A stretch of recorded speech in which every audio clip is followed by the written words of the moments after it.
aboard Pink Monorail.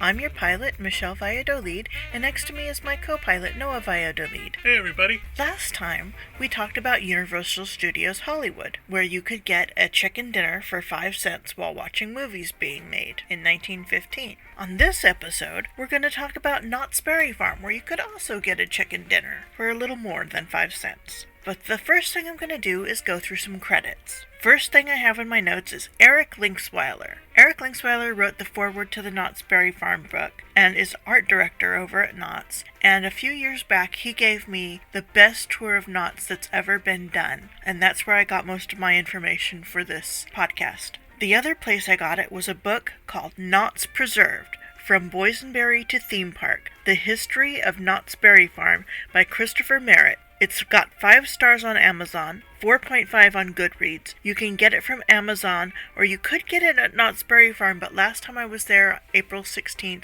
they didn't have it anywhere. It's not available at Knott's online store either. Merritt also co-wrote the Pacific Ocean Park book I'm going to reference later when I talk about Pacific Ocean Park. If you want to become a Knott's Berry Farm expert, buy this book. Also on Knott's website, The History of Knott's Berry Farm by Janie Ellis in 2020 for the park's 100th anniversary was a big help for this episode.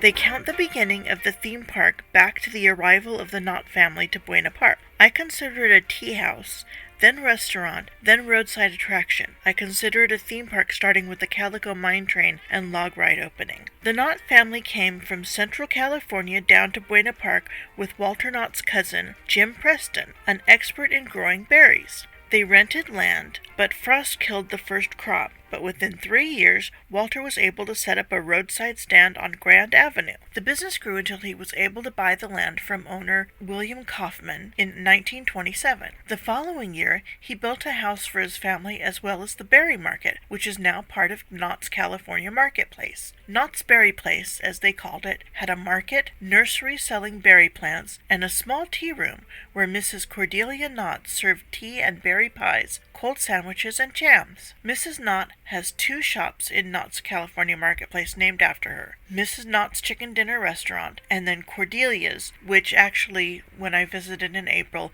had become a Build-A-Bear workshop. In 1929, despite the Great Depression, Walter Knott bought more land to expand his farm. In 1932, a friend of Walter's, George M. Darrow, had heard tell of a superior berry that had been developed by a man named Rudolph Boysen. They tracked down Boysen in Anaheim. Boysen said he'd given up on the berry, a cross between a red raspberry, blackberry, and loganberry, and had left a few plants behind in his abandoned farm. The 2 men found a lone plant, choked by weeds, with no berries on it, and with permission, Walter had a few cuttings taken back to his farm to cultivate. All of the boysenberry everything you've ever had traces its literal roots back to that poor plant. They literally found it growing in a ditch. By 1934, the cuttings were fully grown plants producing enormous, delicious berries. Walter kept the name in honor of the man who had first developed the berry, and the jams, pies, and other treats from the boysenberries were a huge hit. We're going to pause for just a moment to get a word from our sponsors, and as always, we would appreciate it if you supported our sponsors to help support us. In June 1934, Cordelia dreamed up a way to make a little more money during the Great Depression. She made 8 chicken dinners for her tea room customers. Fried chicken, salad, rhubarb, biscuits, vegetables, mashed potatoes and gravy, and berry pie on her wedding china. She sold the dinners for 65 cents each. I wonder if the vegetable was cabbage with ham, and when did they start serving bread and butter pickles with the meal? The dinners were a huge success, advertised only by word of mouth at first. The dining room originally held 20 people and still sits in the heart of the restaurant today. In 1935, they expanded it to 40 seats. In 1936, 70 seats. I hope they expanded the kitchen too. They expanded it to seat 350 people at a time, and still there were long lines of people waiting to get in. In 1939, Walter and Cordelia's daughter, Virginia, set up a card table and started selling small gift items to the people waiting in line. Virginia's gift shop stands next to the chicken dinner restaurant to this day. Walter, meanwhile, was looking for a way to entertain guests as they waited in 3-hour-long lines for a chicken dinner. First, he collected antique music boxes. Then he used volcanic rock from Death Valley to build a rock garden with a waterfall. According to Ellis, he built a small scene with a historic millstone and water wheel with a sign encouraging those waiting to sing down by the old mill stream.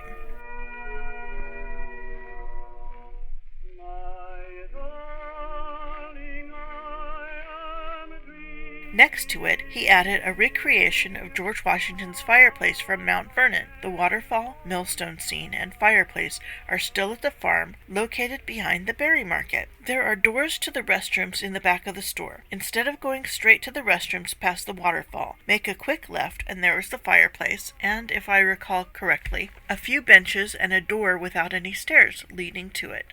When we went here in April, the doors to the restrooms were locked, so your mileage may vary. He went on to build a small volcano with a little devil figure turning a crank to make it erupt. He added a beehive, petrified wood, fluorescent rocks, anything that interested him he thought would interest his customers. His mother had arrived in California in a covered wagon in 1868, so he wanted to build a ghost town to honor the pioneer spirit. Construction on Main Street began in 1940, and this is where many historians point to as the beginning of the theme park itself. Walter bought all sorts of things from the Old West. Pieces of buildings, buggies, tools, equipment, even an old train engine. Main Street contained a saloon, sheriff's office, assay office, barbershop, and more. The Gold Trails Hotel was built using pieces from an old Arizona hotel and housed a cyclorama, the covered wagon show. I remember this from when I was little. It always made me cry. Mama, I'm so thirsty. Oh, we have to save the water for the horses. It was so sad. It made me cry every time. It was so sad. People started coming just to see the ghost town. Walter had actors to play characters in Ghost Town, like the sheriff, bank robbers, saloon girls, etc. He hired designer and painter Paul von Kleben. He hired sculptor Claude Bell to create the sculptures of characters on benches for people to pose for pictures with. Handsome Brady, Whiskey Bell, and saloon ladies Marilyn and Cecilia. They are there to this day. He expanded Ghost Town, brought in Pan for Gold, and built the wagon camp with country western entertainers performing. In the 1950s, Ghost Town gained Calico Saloon, the schoolhouse, and the Ghost Town and Calico Railroad, the last operating narrow-gauge railroad in America. The schoolhouse, unlike the rest of Ghost Town, was an existing building built in 1879 in Kansas and taken apart and rebuilt at Knott's Berry Farm. Boot Hill Cemetery was added. That heartbeat effect is still a good one. You know what I'm talking about. Yeah, but I think it's behind a picket fence now, so nobody can feel it anymore. No, it's got a little fence, but you can step over it. Oh. It's like knee-high. They also built the Birdcage Theater, a replica on the outside of one in Tombstone, Arizona. Now, we talked about another replica of the Birdcage Theater that had some bullet holes in the lobby. And that was the one that Little Egypt played at. That's the one that Little Egypt played at. That's right. This one, Little Egypt never played at. But there's a music machine in the lobby, and I used to always go there and get quarters out of it because in the coin return slot there were always quarters in there. So I'd go and get quarters and buy candy. In 1954, they began showing vaudeville acts and melodramas. Steve Martin and Dean Jones from the Love Bug got their start there. Finally, the Haunted Shack was added to the park. I never went. I thought it was like the Haunted Mansion, and my sister and cousin, we would go. My grandma would take us. And my sister and cousin told me it was really scary, so not to go in with them. Right. So I never got to see what it was like. Well, yeah, you're still very scared of those things, so it's understandable. But it was just special effects, wasn't it? I don't know. I never went there. Oh, well, it was things like a room where you would seem really large and then go across the other side of the room and seem really small. Optical illusion. Optical illusions, yeah, a lot of those. That's all it was. So I missed out. My sister and cousin were very mean. Yeah, they were. Now we get to one of my favorite people in theme park history, Bud Hurlbut. He designed the train ride at the Pike we discussed a couple of episodes back. He was a bona fide theme park designing genius. He had a concession with his Denso Carousel, and later a little car ride, which I believe was called Gasoline Alley, which I loved because it was old-fashioned cars. Bud and Walter had a solid friendship and a handshake deal, and this is when I believe Knott's Berry Farm went from roadside attraction to fully realized theme park. He designed the gorgeous Calico Mine Ride, the first theme park attraction to have a hidden switchback queue, which is now a theme park industry standard. This was 1960. Now, explain to the people that aren't familiar with the terms what a switchback queue is. It's the queue. It's the line where you go back and forth and back and forth. Mm-hmm. And we're going to cover more of this in an upcoming episode. No. Well, we got to get the language in them. We got them to understand what these terms are. Oh, okay. Yeah, you're right. A switchback queue is a line where you go back and forth and back and forth. And a hidden switchback queue is where you can't see it from the outside. Mm-hmm. So they hide behind the rocks, they hide it in the cave, they hide it behind a waterfall. Exactly. So people have no sense as to how long the line is until they're in line. And they're like, oh, this goes on. Yeah, in exactly. and under the mountain. Exactly. Ghost Town continued its expansion with Marion Spears Western Trails Museum. There's a roped-off courtyard at the museum. The front of the courtyard is fenced off, so you can't really see in from the outside unless you peek through the fence. You can see a little statue there. Its twin is in the little garden between the Employment Building and Knott's California Marketplace, in a little garden there. They also added Mott's Miniatures, which was there until the 90s, and a big red barn where boxer Jim Jeffries fought. It's now Santa's barn during the holidays and a haunted house or maze during Halloween. Across the street, Knott built an exact replica of Independence Hall. Bud Hurlbut was in charge and got every detail right to the point of taking a shaving from the inside of the real Liberty Bell. Was that allowed? Probably not. Probably not. But he did it to make sure that they got the metal right. It opened July 4th, 1966. In 1967, the year I was born, Marion Knott started helping her father out with ghost town operations. Since 1941, the park had been free to enter. Guests paid for attractions as they rode or experienced them. In 1968, the farm's visitor areas were fenced in, and Knott started charging a whopping $1 admission. Some historians point to this being the time Knott's Berry Farm became a theme park. In 1968, Marion announced the expansion past Ghost Town, now known as Fiesta Village, celebrating early California and the Spanish influence. Bud Hurlbut designed the intricate ironwork seen throughout the land today. July 11th, 1969 saw the opening of the Timber Mountain Log Ride. John Wayne, who tried to fight Sacheen Littlefeather at the Oscars, was master of ceremonies. It was the first log flume ride in the United States. Boat flumes had been going on for decades. It was an old mill-type ride, which we discussed earlier, in logs instead of boats, with several drops, including a shoot-the-chute style drop at the end. Next came the unfortunately named Gypsy Camp, with caves to explore, fortune tellers, a magic shop, and colorful musical performers. The John Wayne Theater was part of the camp, featuring an indoor venue for concerts and an ice skating rink, so the wagon camp became home to the stunt show, which it is till today. Mm-hmm. John Wayne's film Big Jake premiered there in 1971 and was instantly forgotten. In October 1973, Knott's held a 3-night Halloween event that would forever change theme park history, Knott's Halloween Haunt. Employees donned monster costumes and makeup and ran around Ghost Town scaring haunt guests. The Haunted Shack became a monster maze, and the Calico Mine Ride and Timber Mountain Log Ride were rethemed scary. Since then, there have been over 1,000 monsters and a lot of mazes. Around this time, they had a mascot on their products, on their souvenirs and such, called the Old Timer, and they decided to make a walk-around costume of him and called him Whittles. This was in the 1960s, and Whittles scared the hell out of children. Well, he didn't have like the soft foam cute hats, no, he wasn't, heads that like the mascots have from like San Francisco 49ers. Well, like the cute Whittles now. Right. is really cute, and children love him, even when he has boysenberry splashes all over his beard. It's sort of a friendly character that was supposed to be like, what was it, Stinky Prospector Pete or Stinky Pete from the Toy Story movie.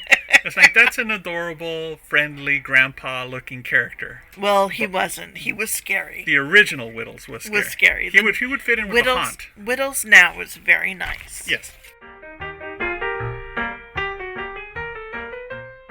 On April 23, 1974, Cordelia Knott died at the age of 84. Her restaurant remains, and just a few years ago was almost completely redone and a bar added. By the end of 1974, Gypsy Camp area was changed into the Roaring Twenties airfield. Just as my father's ghost town was a memorial to his parents, we wanted our newest area to be a memorial to Mom and Dad. After all, the Roaring Twenties was their era, said Marion. Roaring Twenties opened June 6, 1975. I was at my grandma's house and remember that they shot off daytime fireworks, which I saw on the news, which I thought was very odd. They heavily advertised Roaring Twenties, and we especially loved Knott's Berry Tales, one of the greatest dark rides of all time, a Raleigh Crump masterpiece. Now, for the people that don't remember, have no recollection, and are only familiar with the characters because of the newer 3D effects thing, sort of describe what the attraction was like. Well, you were going with the Berry family to the fair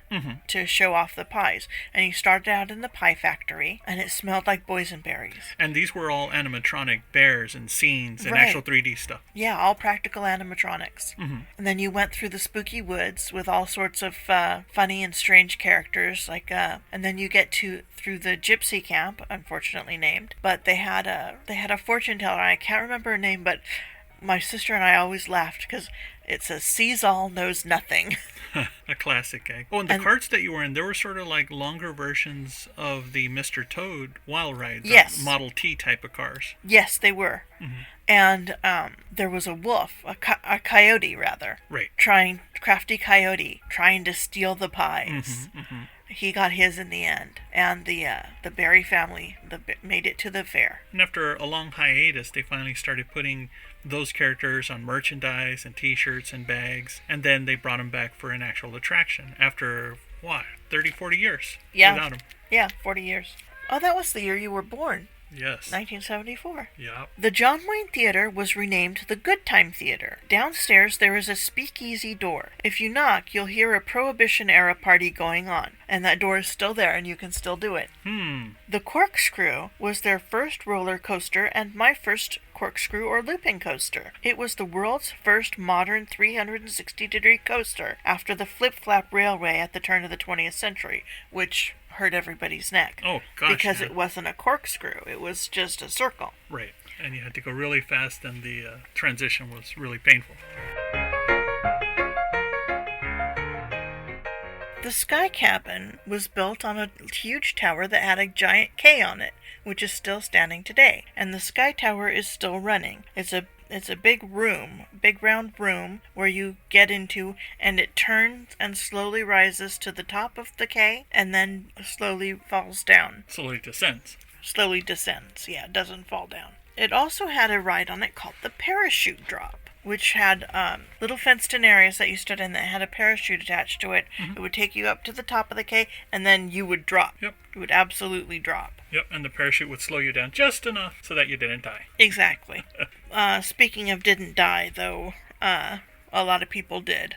Not a lot, but enough that they stopped it. Now, if I remember correctly, wasn't that actually designed to be an actual parachute training thing for the military? No, that's the one at Coney Island. Right, but it's still roughly the same technology. It's the same ride.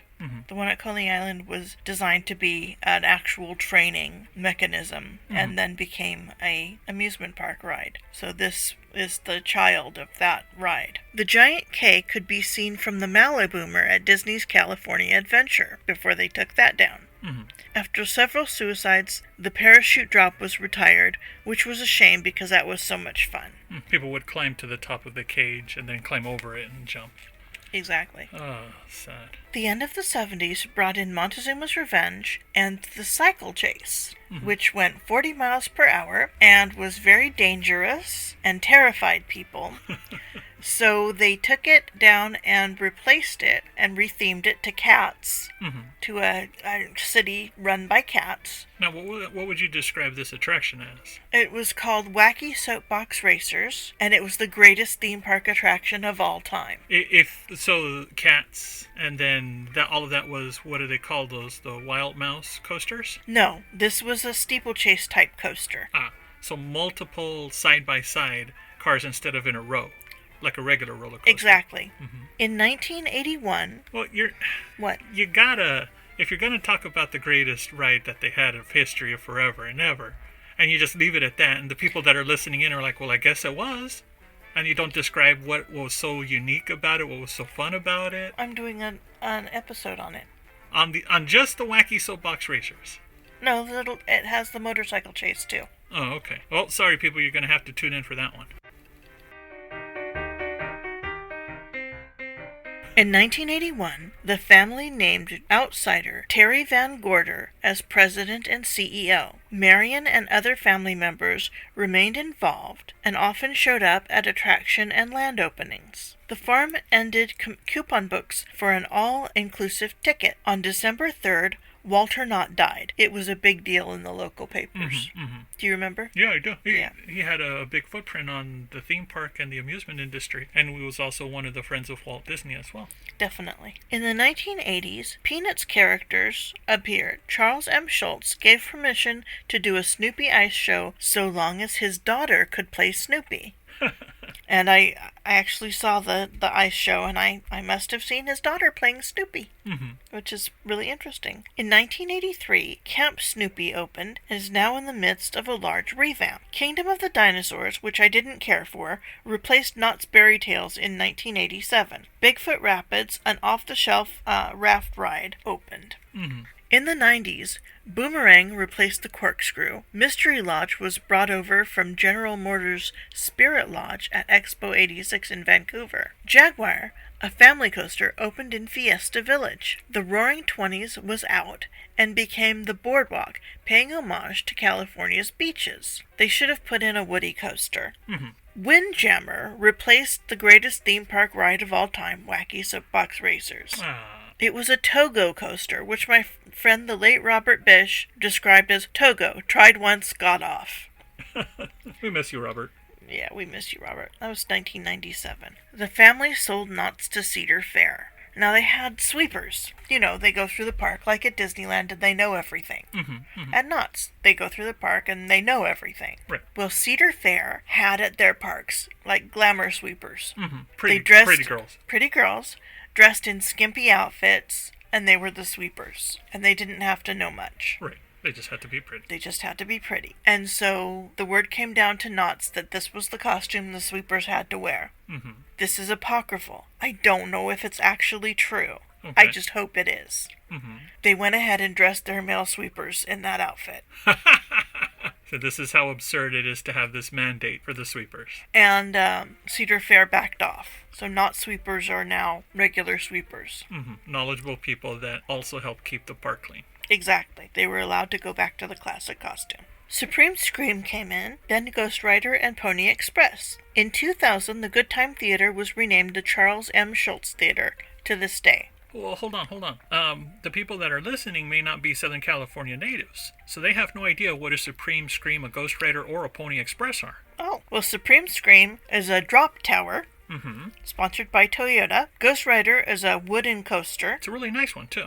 Yeah. I call it the Rib Buster, though, because at my size, the seat rest is right where my ribs are, so every time we hit a hard turn, my ribs get busted. Try to get on the silver car. It's the best one. And then Pony Express, a steeplechase type coaster, but with only one across. And their horses. And you get on their back. I believe it was a Vekoma attraction, and I think that was the backbone of the Tron coasters, if my homework is correct. Hey, that's neat to know. Windjammer was replaced by Accelerator, which I have a break from that Alice won at Coaster Solace. Now, Coaster Solace, the other Cedar Fair parks were closed during the winter. So they had something called a Coaster Solace, where you could go to Knott's and ride coasters. And it was an overnight event, and Jack, the then president of Knott's, would make appearances, and they had a lunch buffet with Mrs. Knott's chicken dinner, and they would have a raffle to support the Juvenile Diabetes Association. Mm-hmm. A lot of rare things. A lot of rare things. A lot of rare things. Highly desirable for both amusement park coaster enthusiasts and theme park people. And Alice won a break from the accelerator. From an actual coaster. Yep. And all the coaster people were so jealous. They were like, I've been looking at that one. I got pieces from this coaster, this coaster, this coaster. Would you like to trade for something? And Alice said, nope. No, we ended up giving it to Robert Bish when we moved back to Hawaii. Yeah, somebody that could appreciate it. Exactly. Now, again, for the people that aren't Southern California natives, what type of attraction was Windjammer? Windjammer was a wild mouse, and it wasn't very good. And then what type of attraction was Accelerator? Accelerator was a very good looping coaster.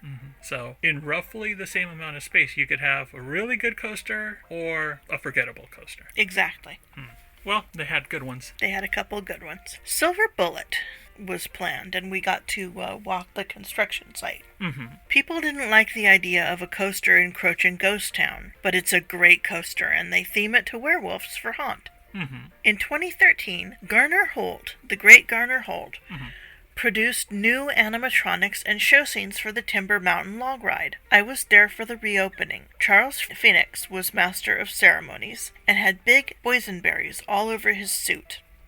In 2014, Garner Holt did the same to the Calico Mine Ride. In both cases, he preserved Bud Hurlbut's art style, and just did a fantastic job, Garner and Bill and everyone. They also added Peanuts characters to Camp Snoopy, best seen from the little train there, including my favorite, Spike from Needles. That's a rare character that they actually have a 3D figure of. Yeah, I love Spike. Voyage to the Iron Reef, a shooter ride, took over Kingdom of the Dinosaurs, which had been sitting vacant since 2004. It's now been replaced with a shooter version of Knott's Berry Tales, which I haven't yet ridden, but I heard as much of the same charm as the original. Then came along something great. Festivals. Knott's had been doing Scary Farm, which is their Halloween haunt, and Merry Farm, which, like, as in Merry Christmas, was their Christmas festival, and Spooky Farm for kids during the day. Now let's talk about these for just a second. So Scary Farm, if you've never been, they dress the theme park. They decorate just about every corner of the theme park. Scary. Levels of intensity. Mostly for older teens, adults, so it can be very intense at night. So that's Scary Farm. And in the sections of the park that are normally stores or markets or just open areas, those are converted into mazes, and each maze has a theme. So if you're a teenager, college student, it's like the perfect date night to go out there. But for kids that want to sort of have a Halloween experience and that might be too intense for them, that's where they have Spooky Farm. So the kids can dress up during the daytime, and then they'll go to the Calico Village, Camp Snoopy, and Snoopy and the Peanuts characters are dressed up in really cute Halloween costumes, and they give them candy and stuff. So it's a lot less intense for them. That's weekends. And that's on weekends. Yeah. And then on the Christmas holiday or the Christmas season, Merry Farm. So they have local vendors, they have people that sell arts and crafts, and it's very festive the way they decorate everything. Now, you and your brothers really like those mazes. Can you tell me why? My friend Robert says the story the best. He says the thing when most of my friends are really tall, almost as tall as me. But he says that the best thing about when you're really big, it's kind of hard to be scared. So I would go through the mazes, not really being scared. I'm having fun. I'm hanging out with my friends. But Robert said the funny thing about me is that I would go through the mazes and we were all single guys, and by the end of the maze I would have a conga line of girls just holding on to me for dear life, because the one thing that the scary people weren't going to get through was a giant Mexican kid. So he says you were like Indiana Jones. After the maze you'd be just shooing off like Indy does the tarantulas at the start of the first movie. I'd be like, okay, you can let go of my arm now, you can let go of my back now, you can let go of my arm now. And my brother's like, you're not even going to ask him for a phone number?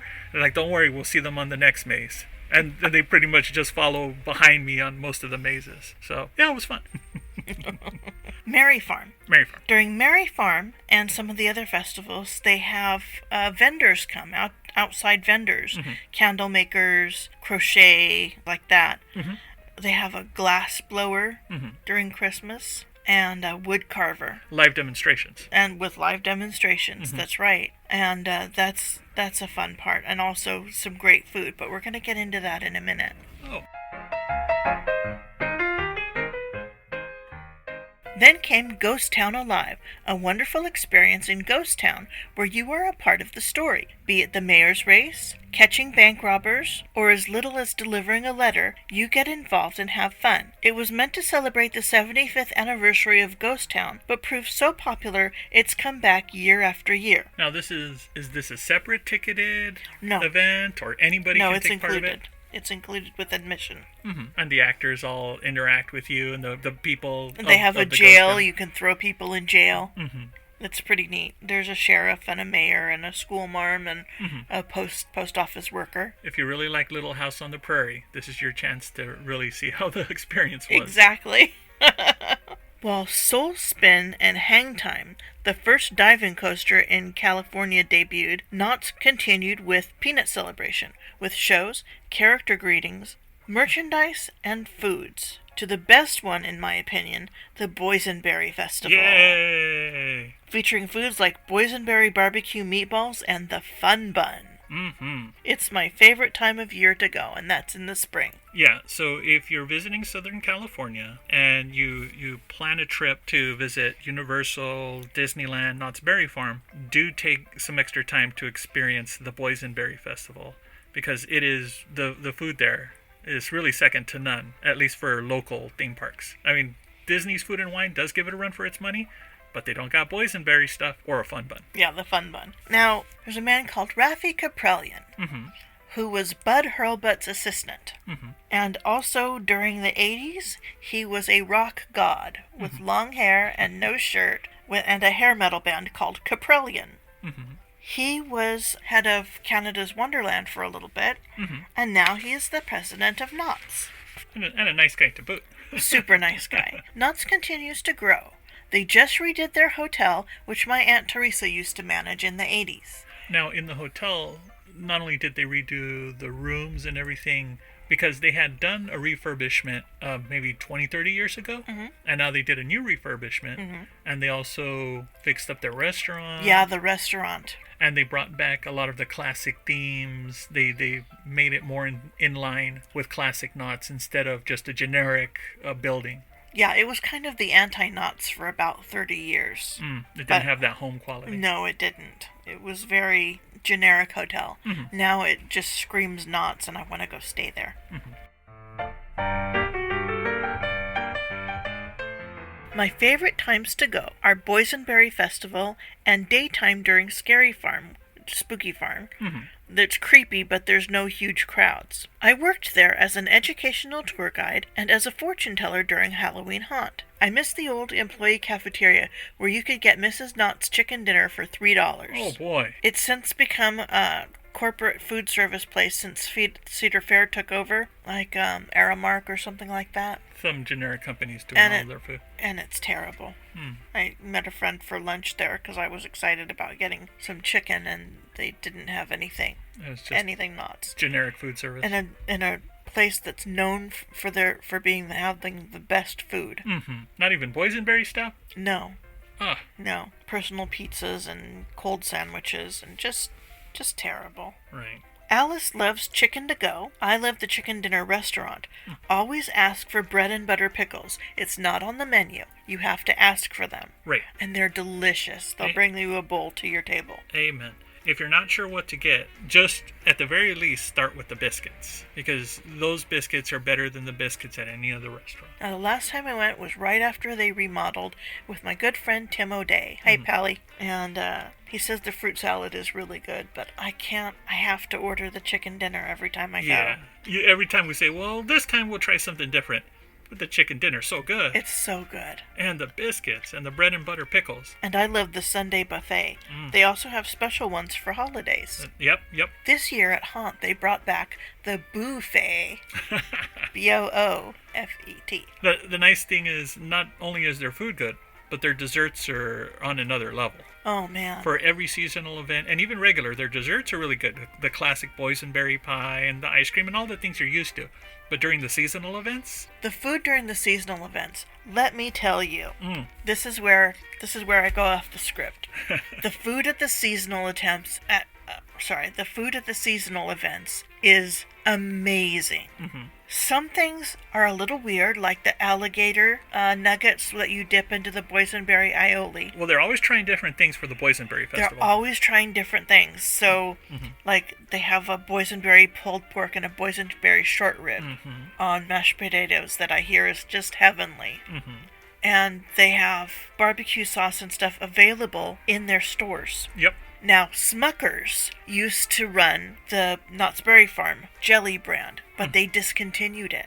Knott's has their own brand now, and it's called Berry Market. And they have stuff like boysenberry jam and syrup and punch that I put it in my Coca-Cola. And things like boysenberry barbecue sauce and frog jelly. Yep. Just all sorts of wonderful things. And if you go to the market, you can find them there. They're not in supermarkets. They are available online, marketplace.knotts.com. So I strongly encourage you to try. It's much better than the Smucker's stuff was. Yeah, again, if you're planning a trip to Southern California to take the family and you're going to visit all the theme parks, including Knott's, make sure you set aside a little bit of extra space to bring back some of the boysenberry barbecue or the syrup or the punch mix, because it's all really good. And of course, try the biscuits. Definitely try the biscuits. There's also a cookbook so you can make them at home. Oh yeah, with the classic Cordelia recipe. This catches us up to Knott's Berry Farm, one of the most important theme parks in theme park history, and a great precursor to Disneyland, which we're going to get to soon. But first, next time on Pink Monorail's Manufacturing the Magic series, we look at the mechanics of magic. What makes your favorite rides and attractions work, from animatronics to roller coasters? That's going to be really interesting, and you're finally going to explain to these people, what are these steeplechase things? What are these wild mouses that you keep chasing about? What's all this about? Definitely. Well, thank you everybody for joining us on this episode of the Pink Monorail. But if people want to support us, Shelly, how can they support this podcast? They can support this podcast by going to patreon.com/fab. F-A-B, like fabulous, but not abulous, just fab.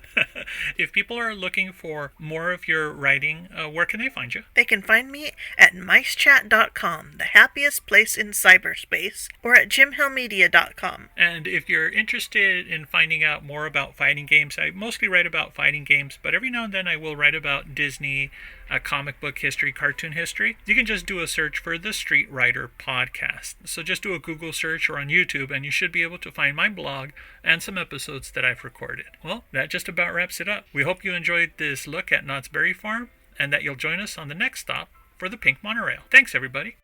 A special shout out to our sponsor, Circa 1955. Nicole is the founder of Luxillume, a small company that makes candles, wax melts, and room sprays. She creates scents that capture the season, nature, or wonderful memories. She also takes commissions for larger orders, such as weddings or company gifts. It turns out that Nicole is also a huge Disney fan and has a line called Circa 1955. She creates scents inspired by all things Disney. This includes the parks, attractions, treats, and films. She creates each formula and batch of candles herself. For every one scent she's released, she's probably made over 200 trials just to get the smell right. Don't take my word for it. Go to circa1955.com, order a candle, and use promo code PINK15. That's PINK15 to get 15% off your purchase. Support a small company that also gives back to the community.